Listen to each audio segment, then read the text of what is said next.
आज के इस वीडियो लेक्चर में बेटा हम पढ़ने जाएंगे अपनी फोर्थ यूनिट के बारे में।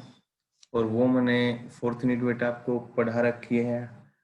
और उससे आगे बढ़ते हुए जो मैंने कल आपको रिवाइज करवाया था कुछ पार्ट और बाकी आपको रिवीजन के लिए बोला था, तो आज हम उसी यूनिट्स को आगे बढ़ाते हुए सबसे पहले इसके अंदर इसके टॉपिक बचते हैं बेटा। और वो टॉपिक आज हम लेके आए हैं कोलिजन। सर यस बेटा। सर वो जो वर्क एनर्जी थ्योरम है एक बार फिर से करा दो। चलो बेटा, वर्क एनर्जी थ्योरम फिर से करा देंगे। देखिए बेटा, बात करते हैं।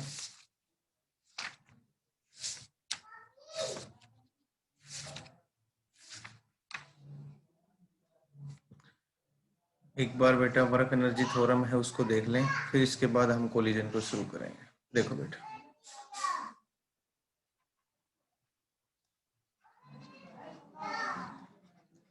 वर्क एनर्जी थ्योरम बेटा क्या थी रियल में।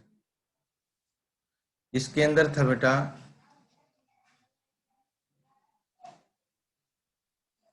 According to this theorem work done by net force in displacing a body is equal to change in kinetic energy। यही था। ये कहता है कि according to this theorem work done by net force, किसी बॉडी के ऊपर अगर हम नेट फोर्स लगाते हैं तो कहता है कि वो बॉडी डिस्प्लेस होती है। और displacing a body is equal to, वो बराबर होगी किसके, चेंज इन काइनेटिक एनर्जी। मतलब work done is equal to 1/2 mv² minus 1/2 mu²। According to this theorem work done by net force के द्वारा जो वर्क डन होगा इन डिस्प्लेसिंग ए बॉडी, किसी बॉडी को डिस्प्लेस किया जाएगा, और वो वर्क डन जो होगा वो किसके बराबर होगा, चेंज इन काइनेटिक एनर्जी। इसका मतलब बेटा ये काइनेटिक एनर्जी फाइनल है और ये काइनेटिक एनर्जी क्या है, इनिशियल है। ठीक है, ये इसकी स्टेटमेंट थी। अगर आप किसी बॉडी के ऊपर फोर्स लगाएंगे और वो बॉडी डिस्प्लेस करेगी तो वो work done change in kinetic energy के क्या होगा, इक्विवेलेंट। ठीक है, तो एक बार बेटा हम यहां से इस कंडीशन को देखते हैं कि हमें इस तरीके से सबसे पहले एक बार हम वैल्यू लेके चलते हैं कि F जो बेटा आपके पास है उसको हम लिख लेते हैं m/a। ये वैल्यू सभी ने पढ़ रखी कि फोर्स होता है बेटा, और ये न्यूटन के सेकंड लॉ से होता है मास इनटू एक्सेलरेशन। और इसको बेटा मैं अगर दूसरी भाषा में लिखना चाहूँ तो ये हो सकता है एक ही वैल्यू और m dv/dt। तो ठीक है, F बराबर हम लिख सकते हैं m dv/dt। अब वो बॉडी जो डिस्प्लेस होगी, मान लो बेटा वो बॉडी यहाँ है और आपने फोर्स लगाने के बाद वो बॉडी यहाँ आ गई। अब वो डायरेक्ट यहाँ तो नहीं आ सकती, स्मॉल स्मॉल क्या करेगी, डिस्प्लेसमेंट, बिल्कुल स्मॉल स्मॉल डिस्प्लेसमेंट करके और वो बेटा यहाँ पहुंचेगी। ठीक है, और माना कि उसकी इनिशियल वेलोसिटी u है, उसका मास m है। फिर हमने बेटा उसके ऊपर कोई नेट फोर्स F लगाया और वो धीरे धीरे डिस्प्लेस करके और इस पॉइंट पे पहुंची, तब उसकी वेलोसिटी माना हमने कैपिटल V। ठीक है भाई, ये आपके पास क्या होगी, V। और स्टार्टिंग में उसकी इनिशियल वेलोसिटी बेटा कितनी थी, U। अब नेट फोर्स लगाने के बाद उस बॉडी ने जो वेलोसिटी अटेन की है वो कितनी की है, V। और स्मॉल स्मॉल डिस्प्लेसमेंट करके ds ds ds, और कंप्लीट डिस्प्लेसमेंट कितना हो गया, मान लो s। कितना हो गया बेटा यहाँ से s। तो अगर मैं बात करूं कि स्मॉल स्मॉल डिस्प्लेसमेंट किया होगा तो वर्क डन भी स्मॉल स्मॉल हुआ होगा, dw। इसको लिख सकता हूं बेटा मैं F इंटू ds। फोर्स तो वही लगना है लेकिन डिस्प्लेसमेंट क्या होगा बेटा, स्मॉल होगा। तो F इंटू क्या लिखा है, ds। इसको बेटा पुट कर सकते हैं जो आपके सामने ऊपर वैल्यू रखी हुई है।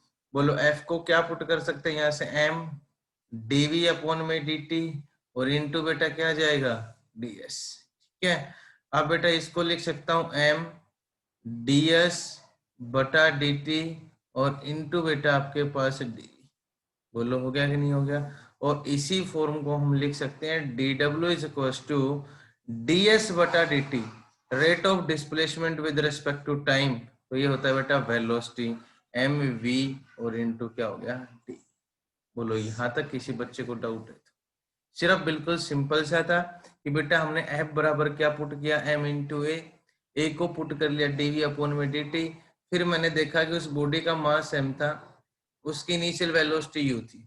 जब उसके ऊपर नेट फोर्स F अप्लाई किया तो वो बॉडी आपके पास उसकी वेलोसिटी अटेन कर ली कैपिटल V, और डिस्प्लेसमेंट टोटल हुआ बेटा वो कैपिटल S। लेकिन वो डिस्प्लेसमेंट बहुत स्मॉल स्मॉल डिस्प्लेसमेंट होंगे, ds इन सभी को जब हम ऐड करेंगे बेटा तो आ जाएगा S आ जाएगा। ठीक है, जब डिस्प्लेसमेंट स्मॉल होगा तो वर्क डन भी बेटा स्मॉल होगा, और डी डब्ल्यू की जो वैल्यू निकालोगे आप यहां से, वो वैल्यू बेटा F dot D S. F की वैल्यू बेटा ये रही इंटू डी एस, दोनों वैल्यू पुट कर दी। पुट करने के बाद ये रिलेशन आपके पास है आ गई। बोलो यहाँ तक किसी बच्चे को डाउट हो तो बेटा? No sir. अब हमें क्या करना है कि हमें पता है कि टोटल वर्क डन निकालने के लिए, थैंक यू बेटा पायल, कि दो ही चीज होती है, या तो उसका इंटीग्रेशन कर दो या उसका समीशन कर दो। तो अगर हम टेकिंग इंटीग्रेशन बोथ साइड, तो बोथ साइड इंटीग्रेशन लेंगे तो डी डब्ल्यू। अब हम इंटीग्रेशन लेंगे एम वी डी वी, तो मास तो बेटा चेंज नहीं होगा, चेंज हो रही है इसके साथ v इंटू डी, स्पीड धीरे धीरे धीरे धीरे, और फाइनल वेलोसिटी v अटेन की है। तो इनिशियल कितनी थी बेटा u, और थोड़ी देर बाद कितनी अटेन की है v। इनिशियल लिमिट आपके पास मतलब लोअर लिमिट, और इंटीग्रेशन कहां तक किया है, अपर लिमिट तक। ये तो आप आसानी से कर लेंगे, डिफरेंशिएशन से इंटीग्रेशन बेटा क्या हो जाएगा, कैंसिल। यहां अगर मैं बात करूं तो यहाँ डिफरेंशिएशन से इंटीग्रेशन कैंसिल, तो वर्क डन क्या आया, total work done W। M को बेटा आप बाहर निकाल लो क्योंकि इसका नहीं होगा, कांस्टेंट है U और V, और इनटू कितना आ गया आपके पास, वैल्यू निकालें तो ये वैल्यू आपके पास आई है V इंटू डी। ठीक है, और मैंने आपको बताया था इंटीग्रेशन जैसे बेटा x dx का करना हो तो इसकी पावर कितनी है, एक पावर ऐड कर दो, कितनी होगी, 2, और उसी से क्या कर दो, डिवाइड। बोलो कर देंगे। तो x dx का मैंने आपको बताया था कि अगर हमें इंटीग्रेशन करना है तो x dx का क्या हो जाएगा, इसकी पावर कितनी है, 1। अगर बेटा इसकी पावर मान लो 2 होती तो यहाँ पे मैं लिखता x का क्यूब, और नीचे भी क्या जाएगा बटा 3। ठीक है, तो सेम सिचुएशन यही है। यहां अगर मैं बात करूंगा तो m, और इसके बाद v स्क्वायर बटा 2, lower limit u, upper limit कितनी होगी v। ठीक है, इसके बाद 1/2 को बेटा बाहर निकाल लो, m को भी बाहर निकाल लो। ठीक है, और अपर लिमिट पुट करो कितना आ जाएगा, v square, lower limit put करो कितना आ जाएगा, u स्क्वायर, और ये वैल्यू आ जाएगी 1/2 m v square minus 1/2 m u square, और ये वैल्यू किसके बराबर आएगी, वर्क डन के बराबर। बोलो किसके बराबर आएगी, वर्क डन। तो बोलो यही बेटा हमें प्रूफ करना था यहाँ से। बोलो आई कि नहीं आई समझ में? सिर्फ बेटा हमने यही वैल्यू निकाली है कि v dv इसकी पावर 1 है, ऊपर लेके गए 1 पावर 2, और उसी से डिवाइड, ये क्या कर लिया, इंटीग्रेशन। ठीक है, ठीक है बेटा, कर लोगे? Yes sir. इसमें किसी बच्चे को डाउट हो तो बताएं, फिर हम अपने नेक्स्ट टॉपिक के ऊपर। थैंक यू बेटा यमिनी।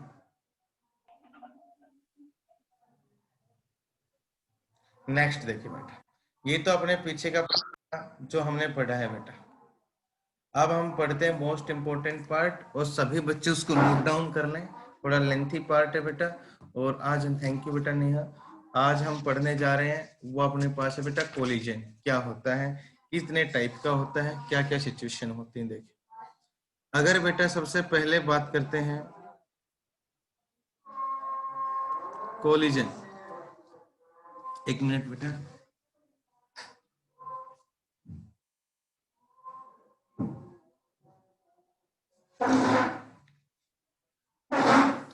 कोलिजन की अगर बात करते हैं तो रियल में क्या होता है,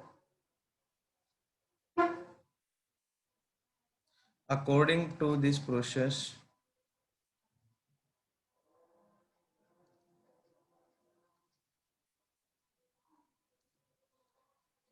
according to this process, two or more body, या लिख सकते हैं colliding bodies exert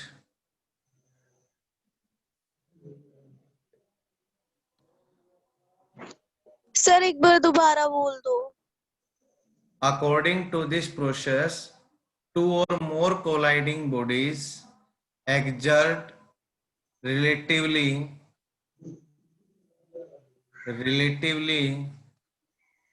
strong force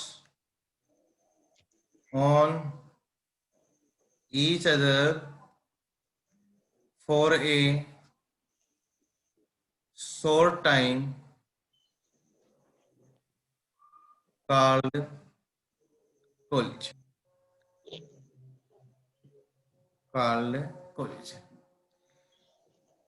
ये कहता है अपने पास कि अकॉर्डिंग टू दिस प्रोसेस, इस प्रोसेस के अनुसार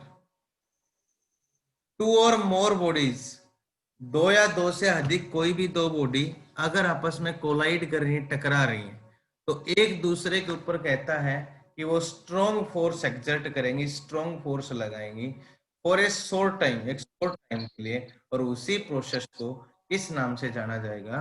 कोलिजन के नाम से। सपोज दैट आपके पास बेटा कोई बॉडी ए है, ये इधर से आ रही है, दूसरी बॉडी आपके पास, सपोज दैट, सिर्फ समझाने के लिए बता रहा हूं बेटा, ये आपके पास बी है, इसका मास बेटा हमने माना m1, इसका मास हमने माना क्या? m2। तो इसने कहा कि अकॉर्डिंग टू दिस प्रोसेस, इस प्रोसेस के अनुसार टू या मोर बॉडीज, दो भी हो सकती हैं और दो से ज्यादा भी, तो दो ले ली, अगर ये आपस में क्या करें? कोलाइड।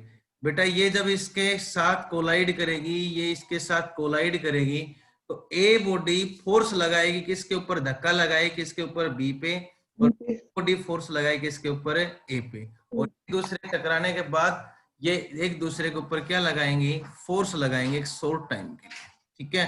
और इस प्रोसेस को क्या कहा जाएगा? कोलिजन। क्या? कोलिजन, ठीक है। तो कोई भी दो या दो से अधिक बॉडी जब आपस में टकराती हैं तो एक दूसरे के ऊपर एक फोर्स लगाती हैं शॉर्ट टाइम के लिए, और इस प्रोसेस को किस नाम से जाना जाएगा?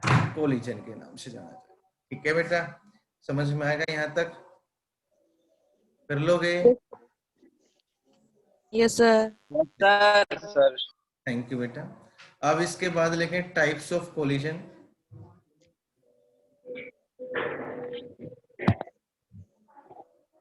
टाइप ऑफ कोलिजन, सबसे पहला आता है इलास्टिक कोलिजन। इलास्टिक कोलिजन, और दूसरी टाइप आती है बेटा इनइलास्टिक। एक आपके पास आता है इलास्टिक कोलिजन, और एक बेटा आपके पास क्या आता है? Inelastic collision. दो प्रोसेस हम इसके अंदर पढ़ते हैं। तो सबसे पहले अगर बात करते हैं बेटा हम इलास्टिक कोलिजन की, पहला पढ़ते हैं। और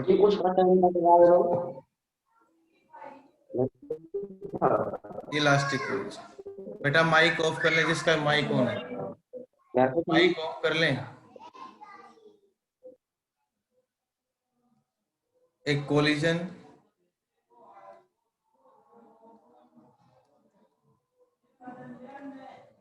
a collision in which there is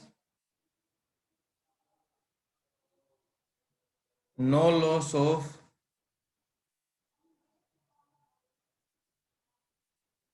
kinetic energy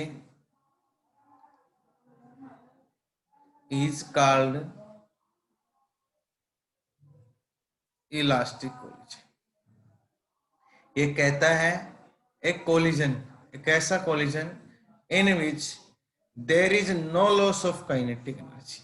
अगर कोई दो बॉडी आपस में टकराएं और टकराने के बाद अगर उनकी काइनेटिक एनर्जी में कोई भी लॉस ना हो, ऐसे कोलिजन को किस नाम से जानते हैं? Elastic collision. जैसे बेटा हम एक बाल को ऊपर से नीचे फेंकें, मान लो 10 फीट हाइट से ऊपर से वो किसी फर्श पे जाके लगी है, वापिस 10 फुट हाइट के ऊपर आएगी, तो कोई भी एनर्जी का लॉस नहीं हुआ है। ठीक है, तो इसका मतलब उसकी एनर्जी का लॉस नहीं हुआ। और ऐसे कोलिजन को किस नाम से जानेंगे बेटा? हमें इलास्टिक कोलिजन। ठीक है, कई बार क्या होता है कि बिल्कुल भी अगर 100% जितनी एनर्जी दी थी उतनी एनर्जी वापस मिल जाती है, तो उसके सामने एक वर्ड और लगा देते हैं और वो बोल देते हैं परफेक्टली इलास्टिक। किस नाम से बोल देते हैं? परफेक्टली। ठीक है, तो हम इसके सामने परफेक्टली इलास्टिक कोलिजन भी कह सकते हैं कि collision in which there is no loss of kinetic energy. बिल्कुल भी अगर लॉस ऑफ काइनेटिक एनर्जी नहीं है तो कई बार उसके सामने वर्ड लगा देते हैं परफेक्टली इलास्टिक। क्या बोलते हैं बेटा? Perfectly elastic. तो एक ऐसा कोलिजन जिसके अंदर एनर्जी का लॉस नहीं होता है, और ऐसे कोलिजन को किस नाम से जाना जाता है? इलास्टिक कोलिजन के नाम से जाना जाता है। एक बार यहाँ तक सभी बच्चे उतार लें। Sir done. थैंक यू बेटा।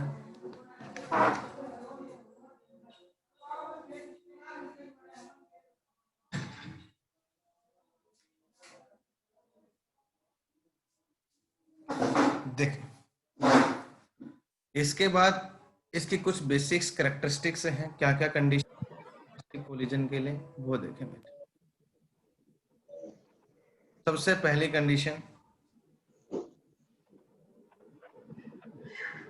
पहली condition, linear momentum is conserve. अगर बेटा इलास्टिक कोलिजन है तो 100% लीनियर मोमेंटम क्या होगा? कंजर्व होगा।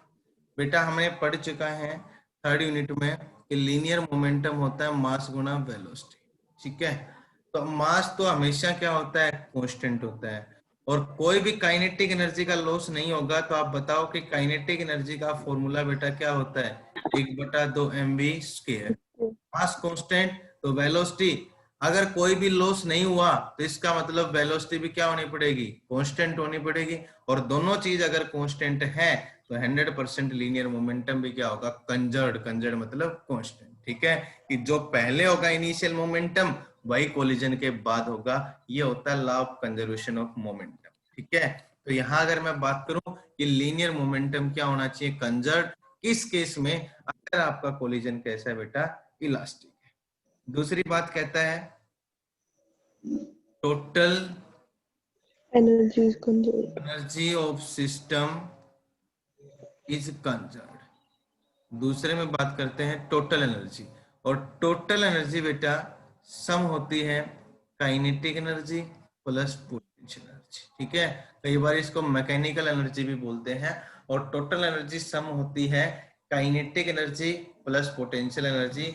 अगर इन दोनों के सम है, वो कहता है कि total energy of system is conserved. हमेशा सिस्टम की टोटल एनर्जी क्या होनी चाहिए?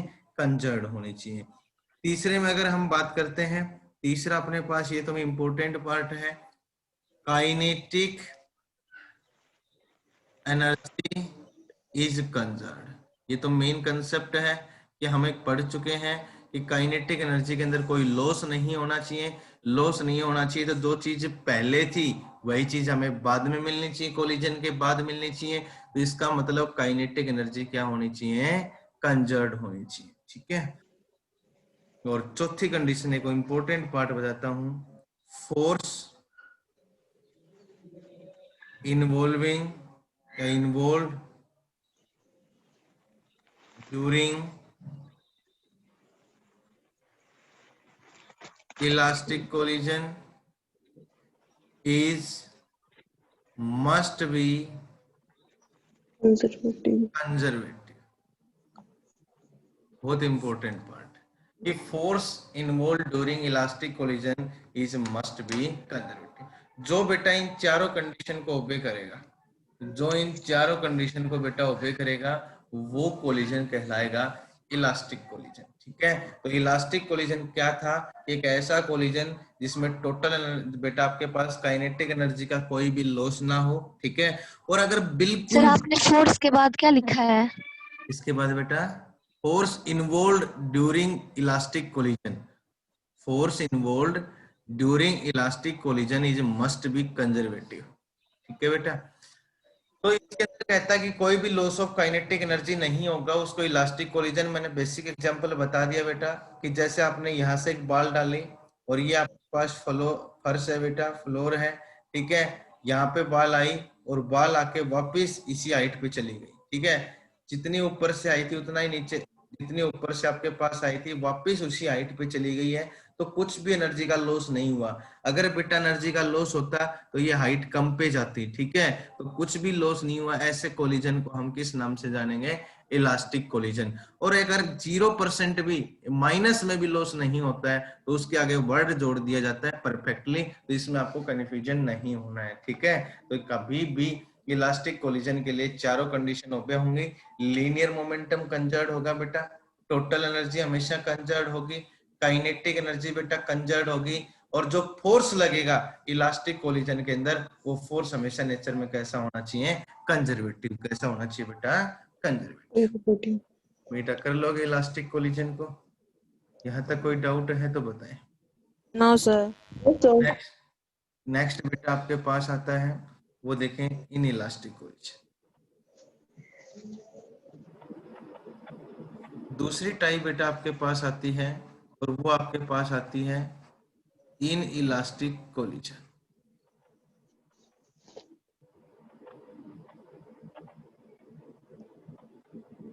In elastic collision, in elastic collision क्या होता है? एक collision in which there occur some loss of kinetic energy is called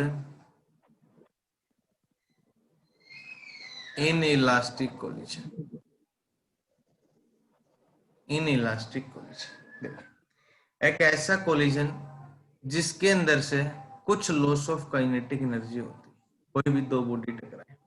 अगर सपोज दैट मैं आपके सामने कहूं कि मैंने यहां से एक बॉल को फेंका, तो एक बॉल जिसका मास m है और इसका नाम दे दिया a, वो नीचे बेटा ग्राउंड पे जाके लगी, ग्राउंड पे, और ये डिस्टेंस है बेटा, ये माना मैंने यहाँ पे टोटल 20 मीटर, कितनी ले ली?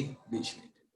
अब जैसे ही वो बॉल रिबाउंड हो गई, तो मान लो सिर्फ बॉल 5 मीटर की हाइट पे गई, कितने पे गई? 5। तो इसका मतलब डिफरेंस कितने मीटर का आ गया? 15 मीटर। हमने जो डाली थी बॉल वो 20 मीटर हाइट से डाली, लेकिन वो बॉल रिबाउंड करके बेटा सिर्फ 5 मीटर ही ऊपर जाने पाई, तो इसका मतलब बहुत सारा एनर्जी क्या होगी? लॉस हो गया। यहाँ पे बहुत सारी एनर्जी क्या होगी? लॉस होगी, किसी ना किसी फॉर्म में, हिट की फॉर्म में, साउंड की फॉर्म में, किसी ना किसी फॉर्म में एनर्जी का क्या हो गया बेटा? लॉस। और जिसमें एनर्जी का लॉस होगा, काइनेटिक एनर्जी का, ऐसे कोलिजन को किस नाम से जानेंगे हम? In elastic collision. बोलो किस नाम से जानेंगे यहाँ पे? इन इलास्टिक कोलिजन के नाम से। ठीक है बेटा, तो अगर हम मैं बात करूं यहाँ पे, सबसे पहले ये इसकी क्या क्या कंडीशन होनी चाहिए, जैसे बेटा हमने इलास्टिक कोलिजन के बारे में पढ़ा है, ऐसे इन इलास्टिक कोलिजन के बारे में पढ़ेंगे। लेकिन इससे पहले एक मैं छोटा सा नोट बनवा देता हूं जो बहुत इंपॉर्टेंट टर्म है इसके लिए। अगर आपसे कहे if two bodies stick to each other after colliding, the collision is said to be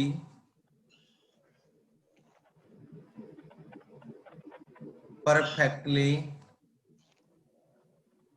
inelastic। बहुत इंपॉर्टेंट क्वेश्चन है कि आपसे कह रहे हैं बेटा if two bodies stick to each other, अगर दो बॉडी टकराने के बाद एक हो जाए, जैसे बेटा सपोज दैट, बिल्कुल भी आपको नहीं घबराना है, ये एक वुडन बॉक्स है, ये वुडन बॉक्स है, यहाँ बेटा कोई भी बुलेट फायर होने के बाद इसमें आके लगती है, तो ये बुलेट यहाँ आके बेटा धस जाती है, इसमें यहाँ आके लगती है। तो अब देखो जैसे ये बुलेट इसके ऊपर आके लगेगी तो ये वुडन ब्लॉक में आके धस गई और ये वुडन ब्लॉक आगे मूव करने लगेगा। लेकिन ये बुलेट है, बुलेट में और बेटा वुडन बॉक्स में कोलिजन हुआ दो बॉडी में, लेकिन बुलेट इसमें आके धस गई और रेस्ट की पोजीशन में आ गई। तो इसका मतलब स्टिक टुगेदर। अब बुलेट प्लस वुडन बॉक्स दोनों मिलके और एक कॉमन वेलोसिटी से मूव करने लगेंगे, आगे जाएगा। तो इसका मतलब ये दोनों आके क्या हो गए, यहाँ पे एक बॉडी मिल गई और एक कॉमन वेलोसिटी से मूव करेंगे। किससे मूव करेंगे, कॉमन वेलोसिटी से, क्योंकि जितने स्पीड से वुडन ब्लॉक जाएगा तो उसके अंदर क्या है, बुलेट धसी हुई है, तो बुलेट भी उसी के साथ क्या होगी, आगे जाएगी। और ये दोनों आपस में, बुलेट और वुडन बॉक्स, ये दोनों आपस में, बुलेट इसके अंदर धस गई तो इसका मतलब दोनों की एक ही बॉडी बन गई, बुलेट प्लस वुडन बॉक्स। तो क्या कहा है, अगर दो बॉडी टकराने के बाद स्टिक टू ईच अदर, क्या हो गया, स्टिक उसके साथ ही क्या हो गया, टुगेदर विद होगी, जुड़ गई उसके साथ ही। तो इसका मतलब ऐसे कोलिजन जिसमें वो बॉडी टकराए और टकराने के बाद उसी के साथ जुड़ जाए, स्टिक टुगेदर हो जाए और एक बॉडी की तरह काम करे, तो ऐसे कोलिजन के अंदर तो वो बॉडी, तो बुलेट यहाँ पे आके बिल्कुल धस गई तो मतलब v बराबर कितना हो गया बुलेट का, 0। तो इसका मतलब यहाँ पे टोटल काइनेटिक एनर्जी क्या हो गई, लॉस। और जहां टोटल काइनेटिक एनर्जी बेटा लॉस हो जाएगी, ऐसे कोलिजन को किस नाम से जानेंगे हम, परफेक्टली इनइलास्टिक। बोलो किस नाम से जानोगे, परफेक्टली इनइलास्टिक कोलिजन के नाम से। ठीक है बेटा, तो ऐसी कंडीशन जिसके अंदर कोई भी दो बॉडी आपस में टकराए और टकराने के बाद बेटा अगर वो दोनों बॉडी एक ही कॉमन वेलोसिटी से चले और एक बॉडी उसके अंदर धसी हुई हो, तो ऐसे कोलिजन को किस नाम से हम जानेंगे, परफेक्टली इनइलास्टिक। क्योंकि इसमें एक बॉडी की टोटल काइनेटिक एनर्जी क्या हो जाएगी, लॉस। और जिसमें टोटल काइनेटिक एनर्जी बेटा लॉस हो जाएगी, तो ऐसे कोलिजन को किस नाम से जानोगे आप, परफेक्टली इनइलास्टिक। बोलो क्या कहोगे, परफेक्टली इनइलास्टिक। तो बोलो बताओ, ये नोट समझ में आया? Yes sir. अब देखें बेटा, थैंक यू बेटा पायल। अगर हम इसकी प्रॉपर्टी पढ़ते हैं कि क्या क्या सिचुएशन अपने पास होनी चाहिए, तो सबसे पहली अगर कंडीशन देखें इन इलास्टिक कोलिजन के लिए, सबसे पहली कंडीशन आपके पास क्या होगी, इसके अंदर भी लीनियर मोमेंटम इज कंजर्व्ड। अगर दो बॉडी आइसोलेटेड सिस्टम में टकराती हैं तो लीनियर मोमेंटम बेटा हमेशा कंजर्व्ड होता है, कांस्टेंट रहेगा। दूसरी बात करते हैं, टोटल एनर्जी हमेशा कंजर्व्ड होती है, टोटल एनर्जी इज कंजर्व्ड होगी, टोटल एनर्जी भी क्या होगी, कंजर्व्ड होगी। कंजर्व। लेकिन तीसरे पॉइंट की अगर हम बात करते हैं बेटा, तीसरे पॉइंट, काइनेटिक एनर्जी का लॉस होगा, इज नॉट कंजर्व्ड। ये मेन स्टफ है कि काइनेटिक एनर्जी बेटा नॉट कंजर्व्ड है। ठीक है, काइनेटिक एनर्जी नॉट कंजर्व्ड। और चौथे की अगर मैं बात करता हूं, सम और all force involved in inelastic collision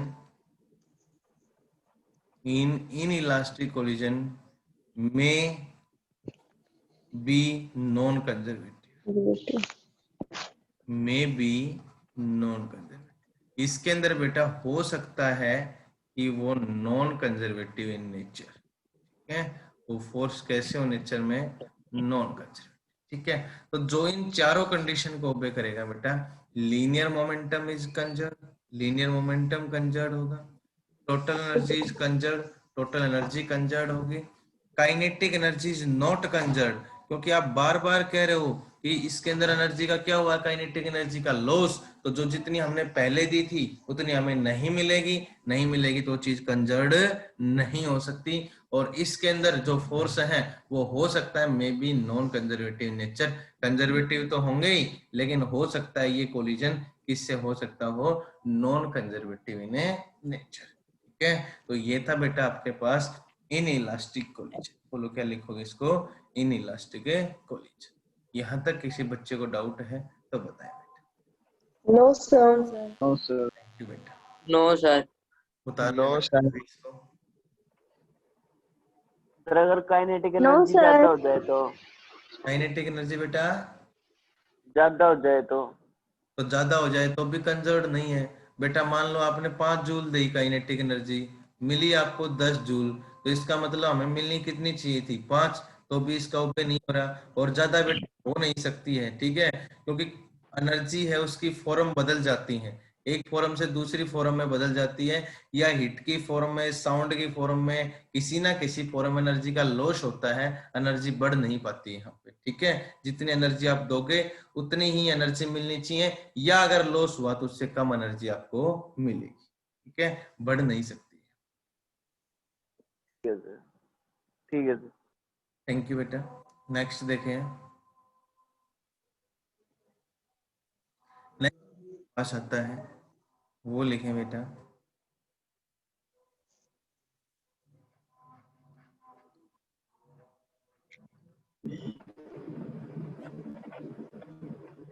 coefficient of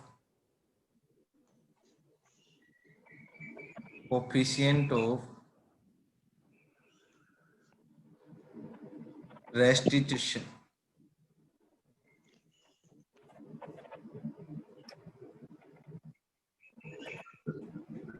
ये है बेटा आपके पास कोफिशिएंट ऑफ रेस्टिट्यूशन, जिसको बेटा डिनोट किया जाता है ई से। पहले इसकी डेफिनेशन लिखें। It may be defined as ratio of, बेटा माइक ऑफ रखें, माइक ऑफ रखें सभी बच्चे बेटा। Ratio of relative velocity of separation after collision to relative velocity of approach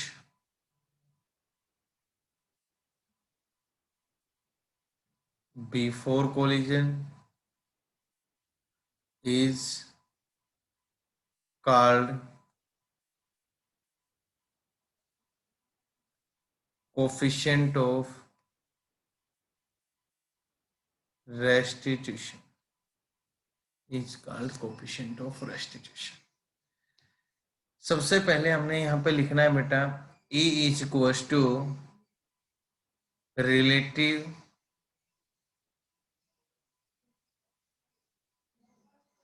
velocity of separation divided by relative velocity of approach, relative velocity of approach।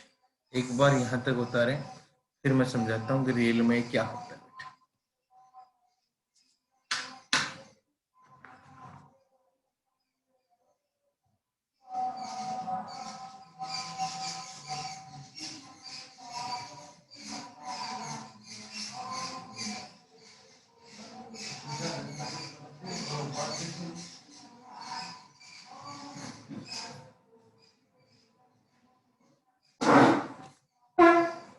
देखिए बेटा, इसमें बात करते हैं सबसे पहले, तो ये कहता है कि it may be define as ratio of relative velocity of separation. Suppose that बेटा मेरे पास कोई भी दो बॉडी है, इसका मास m1 है, इसका मास m2 है, तो इसकी वेलोसिटी अपने पास u1 है और इसकी वेलोसिटी अपने पास u2 है। अगर ये कोलिजन करती है बेटा, यहाँ पे आके मान लो एक कोलाइड कर गई m1 और m2, और कोलिजन के बाद एक दूसरे के ऊपर फोर्स एक्सर्ट करेंगे, और मान लो ये बॉडी इधर आ गई v1 वेलोसिटी से और ये बॉडी इधर चली गई m2, टकराने के बाद की बात कर रहा हूँ, v2 वेलोसिटी सेपरेट हो। तो सबसे पहले जब ये टकराएंगी तो ये इधर से आएगी बेटा, ये इधर से आएगी, अप्रोच करेंगे एक दूसरे की तरफ। यहाँ पे आके कोलिजन हो गया ड्यूरिंग कोलिजन, ये कंडीशन है बेटा बिफोर कोलिजन, ये कंडीशन किसकी है, बिफोर कोलिजन। ये कंडीशन है बेटा आफ्टर कोलिजन, किसकी कंडीशन है, आफ्टर कोलिजन। देखना ये कहता है कि इट इज रेशो, ये रेशो होगा relative velocity of separation after collision, तो टकराने के बाद जो ये सेपरेट हुई है, और रिलेटिव वेलोसिटी हमें पता ही है कि एक बॉडी की वेलोसिटी दूसरी बॉडी के रेस्पेक्ट में, ठीक है। और अगर ये दोनों बॉडी आपके पास रिलेटिव वेलोसिटी ऑफ सेपरेशन, ठीक है भाई, आफ्टर कोलिजन, तो एक की वेलोसिटी कितनी है v1, एक की वेलोसिटी कितनी है v2, जब कोलिजन होने के बाद ये सेपरेट हुई है, divided by relative velocity of approach, क्या होगी बेटा, रिलेटिव वेलोसिटी ऑफ अप्रोच। तो रिलेटिव वेलोसिटी ऑफ सेपरेशन की बात करूं तो क्या लिखना पड़ेगा बेटा, इसको v2 माइनस का v1। Relative velocity of approach की बात करूं तो बोलो क्या लिखना पड़ेगा, u1 माइनस का u2, ठीक है। तो क्या है ये रेशो कि जब कोलिजन के बाद वो दोनों बॉडी क्या होंगी, सेपरेट, तो उनकी रिलेटिव वेलोसिटी, तो रिलेटिव वेलोसिटी का फॉर्मूला हमें पता है कि हमें जैसे VAB निकालना पड़ता था तो क्या लिखते थे, VA माइनस का VB। तो यहाँ पे एक की वेलोसिटी कितनी है बेटा v1, एक की वेलोसिटी कितनी है v2, तो इनकी अगर रिलेटिव वेलोसिटी हमने निकाली तो क्या निकल के आएगी, v2 माइनस का v1। Relative velocity of approach, तो एक की वेलोसिटी बेटा कितनी है u1, एक की कितनी है u2, ठीक है। और यहां से रिलेटिव वेलोसिटी ऑफ अप्रोच लिखेंगे तो इसकी वैल्यू क्या लिखेंगे, u1 माइनस का u2। अब आप कहोगे जी ऊपर आप v1 माइनस v2 लिख सकते थे, लेकिन याद रखना ये एजुप्शन है यहाँ पे कि हमने माना कि v2 ग्रेटर देन क्या है v1, इसलिए हमने इसको क्या लिखा गया है यहाँ पे v2 माइनस का v1। ये एजुप्शन है बेटा, अंडरस्टूड है, इसलिए हमने यहाँ पे क्या लिखा, इसको v2 माइनस का v1, ठीक है। तो ये किस किस का रेशियो हो गया, ये रेशियो हो गया velocity of separation after collision, collision के बाद जिस वेलोसिटी से वो सेपरेट हुई है वो रिलेटिव वेलोसिटी, टकराने से पहले जिस वेलोसिटी से एक दूसरे की तरफ आ रही थी, जिस रिलेटिव वेलोसिटी से वो एक दूसरे की तरफ आ रही थी, इन दोनों का रेशियो क्या कहलाएगा बेटा, कोफिशिएंट ऑफ रेस्टिट्यूशन। बोलो क्या कहलाएगा, कोफिशिएंट ऑफ रेस्टिट्यूशन। बोलो बेटा डेफिनेशन समझ में आई, यस सर, यस सर। कर लोगे यहाँ तक। Yes sir. अब इसके नोट बना के केस लिखे बेटा, देखो क्या केस आपके पास बनते हैं वो देखें ध्यान से।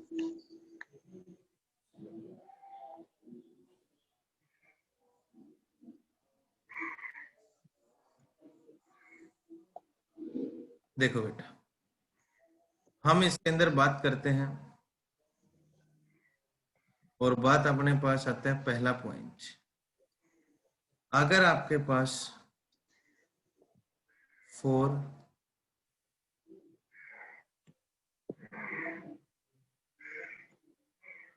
परफेक्टली इलास्टिक कोलिजन,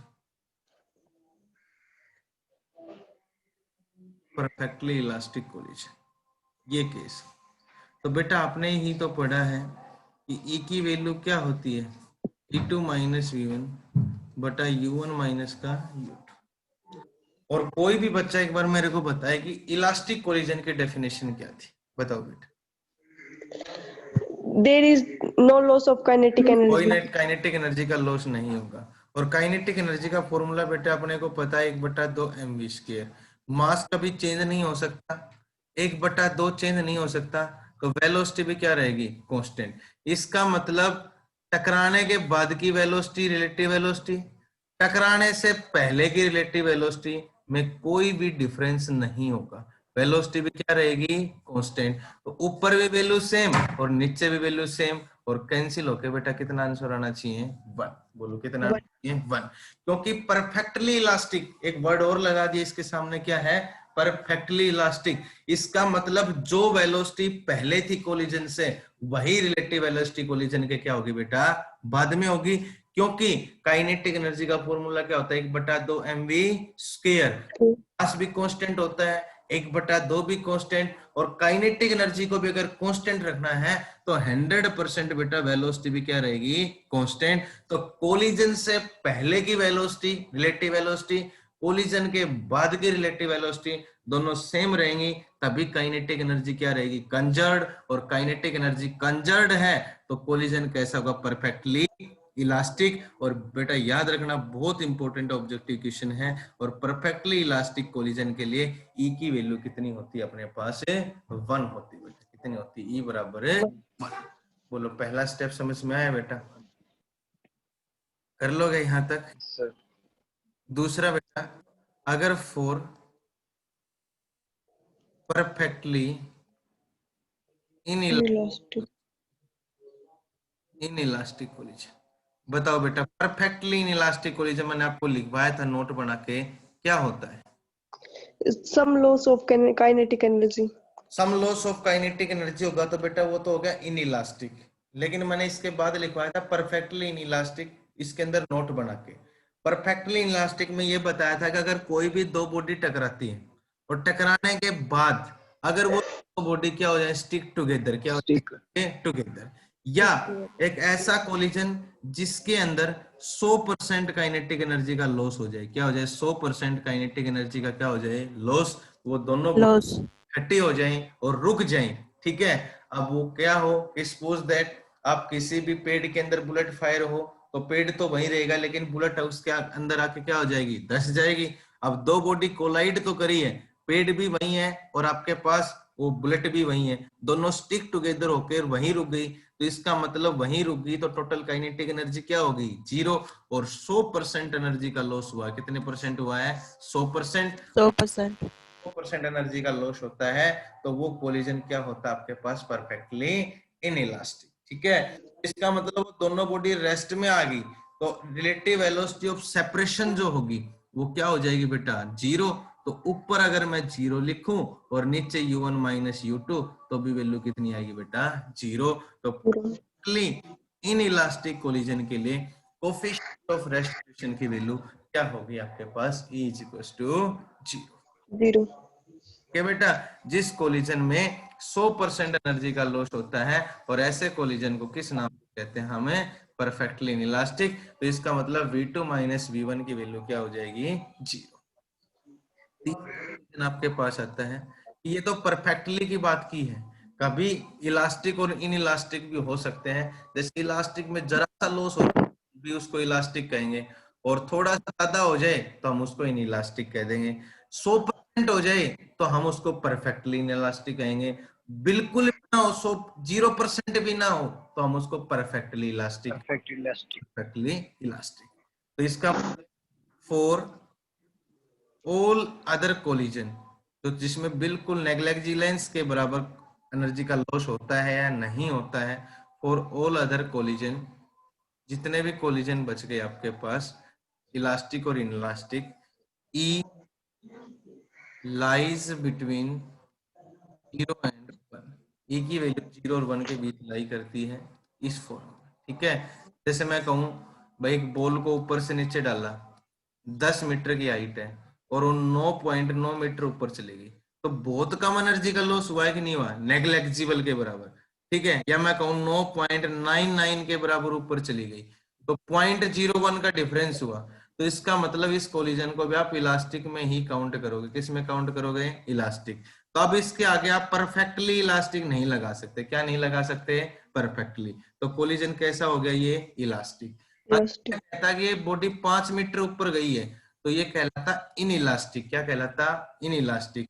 और ये मैं कहता कि 0 मीटर वहीं की वहीं है तो ये कहलाता perfectly in elastic, perfectly in elastic. तो कहता कि परफेक्टली वालों को छोड़ के जो भी कोलिजन है इलास्टिक और इन इलास्टिक वो किसके बीच में लाई करेंगे बेटा, 0 और 1, तो इनकी वैल्यू होगी 0 लेस देन, आपके पास लेस देन। बोलो कर लोगे कि नहीं कर लोगे। Yes, sir. Done sir. अगर किसी बच्चे को डाउट है तो बताएं। No sir. No, तो sir. ये था बेटा आपके आज कोलिजन हमने जो स्टार्ट किया है उसका बेसिक डिस्क्रिप्शन आपको बताया है। कल हम इलास्टिक कोलिजन इन 1 डायमेंशन 2 डायमेंशन इससे आगे पढ़ेंगे। तो यहाँ तक सभी बच्चे अच्छे से इसको रिवाइज करें बेटा, अच्छे से इसको समझें, और जो होमवर्क आपको करवाया है इसको आप शाम को भेजना है ग्रुप के अंदर। Thank you all. Thank you बेटा, thank you Neha, thank you Jay बेटा, थैंक यू बेटा।